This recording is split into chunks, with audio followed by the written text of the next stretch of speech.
Hi friends, எல்லாருக்கும் வணக்கம். நான் உங்கள் கணபதி பேசுகிறேன்.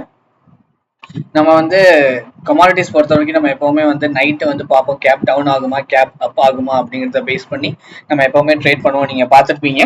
ஸோ அதை பேஸ் பண்ணி நம்ம நேற்று நைட் ஆக்சுவலாக ஒரு ட்ரேட் போட்டிருந்தோம். என்னால் நேற்று நைட்டு ஒரு வீடியோ நம்ம செல் பண்ணதுக்கான வீடியோ என்னால் அப்லோட் பண்ண முடியல. ரொம்ப சாரி. ஏன்னா நேற்று நைட்டு கொஞ்சம் வேறு ஒர்க் இருந்ததுனால ஜஸ்ட் நான் ட்ரேட் மட்டும் போட்டுட்டு அதுக்கப்புறம் நான் வெளில வந்துட்டேன். பட் ஆனால் ஆக்சுவலாக பார்த்தீங்க அப்படின்னா நமக்கு ட்ரேட் நேற்று நடந்துச்சு. நம்ம ஆக்சுவலா செல் மட்டும் பண்ணோம். ஸோ என்ன அனாலிசிஸ் அப்படின்னா மார்க்கெட் கீழே போவோம் அப்படிங்கிறது தான் நேற்று நான் ஆக்சுவலா எக்ஸ்பெக்ட் பண்ணியிருந்தேன். நேற்று மார்க்கெட் ஆக்சுவலா பாத்தீங்கன்னா நம்ம எப்பவுமே இந்த 11 o'clock 11:15 போல பண்ணுவோம். நீங்க அது மற்ற வீடியோஸ்லயும் பார்த்துருப்பீங்க. நம்ம இந்த aluminium, natural gas and zinc அந்த ப்ராப்பர் பேட்டர்ன்ஸ் இண்டிகேட்டர்ஸ் நமக்கு வரும்போது நம்ம கேப் டவுன்ல ஆகுமா இல்லை கேப் அப்ல ஆகுமா அப்படிங்கிற ஒரு சின்ன அனாலிசிஸ் பேஸ் பண்ணி நம்ம ஆக்சுவலா ட்ரேட் பண்ணுவோம். அண்ட் அதை பேஸ் பண்ணி நம்ம ஆக்சுவலா ட்ரேட் பண்ண ப்ரைஸ் பாத்தீங்க அப்படின்னா நேற்று நைட்டு பண்ணது 2nd of December நைட் ஒரு 11 o'clock 11:05 போல, சாரி 11:06 போல நம்ம பண்ண ட்ரேட் என்ன ப்ரைஸ்ல பண்ணோம் அப்படின்னு பாத்தீங்கன்னா 285.5 ஆக்சுவலா நம்ம ட்ரேட் பண்ணோம். இது ஆக்சுவலா நான் செல் பண்ணியிருந்த ப்ரைஸ் 285.5 ஆக்சுவலா நான் செல் பண்ணியிருந்தேன். ஸோ இதை பேஸ் பண்ணி நான் ஆக்சுவலா பண்ணியிருந்தேன். நான் 285.5 பண்ணியிருந்தேன். எனக்கு கேப் டவுன் ஆகும், அப்படியே கேப் டவுன்ல இருந்தா கூட நம்ம 30 பைசையில முடிச்சுட்டு வெளில வந்துடலாம். எப்பவுமே நம்ம ஜிங்க் பொறுத்த வரைக்கும் நம்ம 30 பைசையில முடிச்சுட்டு வெளில வந்துருவோம். ஏன்னா 30 பைசைக்கு பாத்தீங்கன்னா ஒரு 1500 rupees நமக்கு ப்ராஃபிட்டா கிடைக்கும். ஸோ அந்த பேசிஸ்ல நான் நேற்று நைட்டே ஒரு 285.2 வரைக்கும் வருமா அப்படின்னு நான் எதிர்பார்த்துக்கிட்டு இருந்தேன். பட் நீங்க பிரைஸ் பாத்தீங்கன்னா தெரியும், 285.2க்கு வரவே இல்லை. மார்க்கெட் கொஞ்சம் மேலேயே தான் போயிட்டு இருந்தா. 285.5ல வாங்கினது 285.75 வரைக்கும் ஹை போயிட்டு உங்களுக்கு அதுலதான் நேற்று நைட் ஆக்சுவலா முடிஞ்சிருந்தான் அவன். ஸோ ப்ரீவியஸ் க்ளோஸ் பார்த்தீங்கன்னா 285.65ல முடிஞ்சிருந்தான். நமக்கு நேற்று நைட்டு நம்மளால செல் பண்ண ஆர்டர் நம்ம எக்ஸிட் பண்ணிட்டு வெளில வர முடியல. ஸோ நான் ஆக்சுவலாக என்ன பண்ணியிருந்தேன்னா ஒரு AMO order, after market order நான் ஒன்று பிளேஸ் பண்ணி வச்சிருந்தேன். ஸோ ஆஃப்டர் மார்க்கெட் ஆர்டர் நான் பிளேஸ் பண்ணி வச்சிருந்தேன். நீங்க பாத்தீங்கன்னா தெரியும் உங்களுக்கு. ஸோ ஆக்சுவலா ஏமோ ஆர்டரா போட்டு வச்சிருந்தேன். ஸோ என்ன ப்ரைஸ்ல போட்டு வச்சிருந்தேன் அப்படின்னா 285.2 வந்துச்சு அப்படின்னா நம்ம பை பண்ணிடலாம். கேப் டவுன் ஆகும்னு நான் எதிர்பார்த்தேன். சரி, ஓகே, எவ்வளவு கீழே போதும் போகட்டும், பட் நமக்கு தேவையான ப்ராஃபிட் 30 பைசா அப்படிங்கிறதுனால நான் ஒரு 285.2ல பை பண்ணிட்டு வெளில நான் ஏமோ ஆர்டர் முடிச்சுட்டு நான் போட்டு வந்துட்டேன். அண்ட் ஆஸ் யூஷுவல் ஏமோ ஆர்டர் உங்களுக்கு தெரியும், ஆஃப்டர் மார்க்கெட் ஆர்டர். அவன் மார்க்கெட் ஓப்பன் ஆகும்போது அவன் போய் ஓப்பன் ஆர்டர்ல உட்காந்துருவான். அண்ட் ஃபார்ச்சுனேட்லி நமக்கு பாத்தீங்க அப்படின்னா பிரைஸ் 285 தாண்டி நல்ல நம்ம எக்ஸ்பெக்ட் பண்ண மாதிரி கேப் டவுன்ல தான் ஓப்பன் ஆனா. ஸோ திரும்ப நம்ம இதுக்கு போவோம், கேண்டில் ஸ்டிக் பேட்டர்ன்ஸ்க்கு போனோம் அப்படின்னா நேற்று முடிஞ்சது பார்த்தீங்கன்னா 285.75 அண்ட் ஓப்பன் ஆன ப்ரைஸ் பார்த்தீங்க அப்படின்னா 284.45. ஸோ கிட்டத்தட்ட ஒரு ₹1 கிட்ட நமக்கு கீழே இறங்கி வந்திருக்கான்.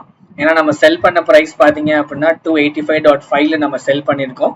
அண்ட் நமக்கு பை ஆன ப்ரைஸ் பார்த்தீங்க அப்படின்னா பை ஆனது 901, அதாவது 9 o'clock 1 second மார்க்கெட் ஓப்பன் ஆன உடனே நமக்கு அது நம்மளோட ஏஎம்ஓ ஆர்டர் ஓப்பன் ஆர்டர்ல போய் உட்காந்துட்டு அண்ட் த செகண்ட் என்ன நம்ம 285.2 போட்டிருந்தோம். அதை விட மார்க்கெட் கீழே இருக்கிறதுனால ஆட்டோமேட்டிக்கா அந்த ஆர்டர் எக்ஸிக்யூட் ஆயிடுச்சு மார்க்கெட் ப்ரைஸுக்கு.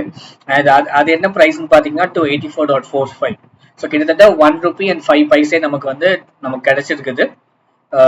ஜிங்க்ல பாத்தீங்கன்னா அது ஓப்பன் ப்ரைஸும் அதுதான் 284.45 தான் ஓப்பன் ப்ரைஸ். அண்ட் அதுக்கப்புறமும் மார்க்கெட் கீழே தான் போயிட்டு இருக்குது. ஸோ இது நேற்று நம்ம எக்ஸ்பெக்ட் பண்ணது மார்க்கெட் கீழே போகணும், கேப் டவுன்ல இருக்கும், கேப் அப்ல இருக்காது அப்படிங்கறது நான் ஆக்சுவலா கெஸ் பண்ணியிருந்தேன், அனாலிசிஸ் பண்ணியிருந்தேன். அண்ட் இட்ஸ் குட், ஃபார்ச்சுனேட், அது நமக்கு கை கொடுத்துருக்குது. நேற்று கீழே போகணும்னு எதிர்பார்த்தது இன்னைக்கு கீழே தான் வந்திருக்கான். அதுக்கப்புறமும் மார்க்கெட் இன்னைக்கு நல்லாவே கீழே தான் போயிட்டு இருக்கிறான். ஸோ அதனால நமக்கு கிடைச்ச ப்ராஃபிட் எவ்வளோன்னு பாத்தீங்கன்னா 5,250 rupees நமக்கு ப்ராஃபிட்டா கிடைச்சிருக்குது. ஜிங்க்ல ஒரே ஒரு ட்ரேடு ₹1.05 அப்படிங்கிற கான்செப்ட்ல, ₹1க்கு 5,000 அப்படிங்கிற கான்செப்ட்ல ₹1.05 டிஃபரன்ஸ்ல நம்ம செல் பண்ணிட்டு பை பண்ணதுனால நமக்கு கிடைச்சிருக்க ப்ராஃபிட் ₹5,250. இதுல கண்டிப்பா ப்ரோக்கரேஜஸ் அப்புறம் மற்ற டாக்ஸஸ் எல்லாமே போகும். நான் அதை கண்டிப்பா இன்னொரு ஷார்ட்ஸா எடுத்து அப்லோட் பண்றேன். கண்டிப்பா அதையும் நீங்க பாருங்க. ஏன்னா எவ்வளவு ப்ரோக்கரேஜஸ் போகுது அப்படிங்கிற அண்டர்ஸ்டாண்டிங் நமக்கு கண்டிப்பா இருக்கணும். ஸோ அதுக்காக கண்டிப்பா நான் ஒரு ஷார்ட்ஸ் எடுத்து நாளைக்கு மார்னிங் அப்லோட் பண்றேன். பட் இன்னைக்கு ட்ரேடர்ஸ் நம்ம நேற்று ஆக்சுவலா நம்ம ஈக்விட்டிஸ்ல பண்ணிருந்தோம். நிஃப்டி 50ல ஒரு ₹500 ப்ராஃபிட் பார்த்திருந்தோம். எனக்கு இன்னைக்கு எதுவும் இப்போ வரைக்கும் எனக்கு என்ட்ரி கிடைக்கல. என்ட்ரி கிடைக்கும் போது கண்டிப்பா நான் ஈக்விட்டி ஆப்ஷன்ஸ்ல நான் உள்ள போயிட்டு அதுக்கான வீடியோ கண்டிப்பா நான் அப்லோட் பண்றேன். அண்ட் இது வந்து கமாடிட்டிஸும் பாத்தீங்கன்னா நம்ம வந்து டிசம்பர் மந்த்துக்கு ஃபர்ஸ்ட் ட்ரேட் போட்டிருக்கோம். இதுதான் நம்ம டிசம்பர் மந்தோட first trade. And first trade நமக்கு வந்து 5000 ரூபா ப்ராஃபிட் கொடுத்துருக்கிறது எனக்கு ரொம்ப சந்தோஷமா இருக்குது.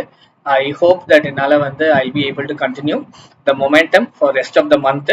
லெட்ஸ் சி மார்க்கெட் எப்படி போகுது அப்படிங்கறத பொறுத்து நம்ம ஃபர்தர் ட்ரேட்ஸ் பண்ணுவோம். அண்ட் இதுதான் ஃப்ரெண்ட்ஸ், இதுதான் உங்களுக்கு நான் அப்டேட் பண்ணணும்னு நினைச்சேன். ஸோ அப்டேட் பண்ணிட்டேன். நான் ஈக்விட்டி ஆப்ஷன்ஸ் நான் பார்க்குறேன், எனக்கு எதுவும் வந்து என்ட்ரி கிடைக்குமா அப்படிங்கிறத நான் பார்த்துட்டு கண்டிப்பாக நான் ஒரு வீடியோ ஒன்று அதுக்காக அப்லோட் பண்ணுறேன். And thanks friends, as usual உங்களுக்கு இந்த வீடியோஸ்லாம் பிடிச்சிருந்துச்சு அப்படின்னா கண்டிப்பாக சப்ஸ்கிரைப் பண்ணுங்க சேனலுக்கு. அண்ட் உங்களோட ஃப்ரெண்ட்ஸுக்கும் ஷேர் பண்ணுங்க. அவங்களும் வந்து ஈக்விட்டி அண்ட் கமாடிட்டிஸ்ல வந்து beginners, new commerce, share market கற்றுக்கணும் அப்படின்னா இது கண்டிப்பாக ஒரு நல்ல பிளாட்ஃபார்மா இருக்கும். அகெயின் அனாலிசிஸ் அண்ட் ஸ்ட்ராட்டஜிஸ் நான் எப்பவுமே ரெக்வெஸ்ட் பண்றது, உங்களோட own analysis and own strategies நீங்க ஃப்ரேம் பண்ணிக்கோங்க. முடிஞ்ச அளவுக்கு அது it will always help you in many ways. ஏன் அப்படின்னா அது வந்து உங்களுக்கு தெரியும், நீங்க டெய்லர் மேட் அனாலிசிஸ் தான் அது இல்லைங்களா. ஸோ அது it will always help you. And as usual thanks for supporting me and வாட்சிங் மை வீடியோஸ். நான் உங்க எல்லாருமே கண்டிப்பா இன்னொரு வீடியோஸ்ல மீட் பண்றேன். Thank you friends.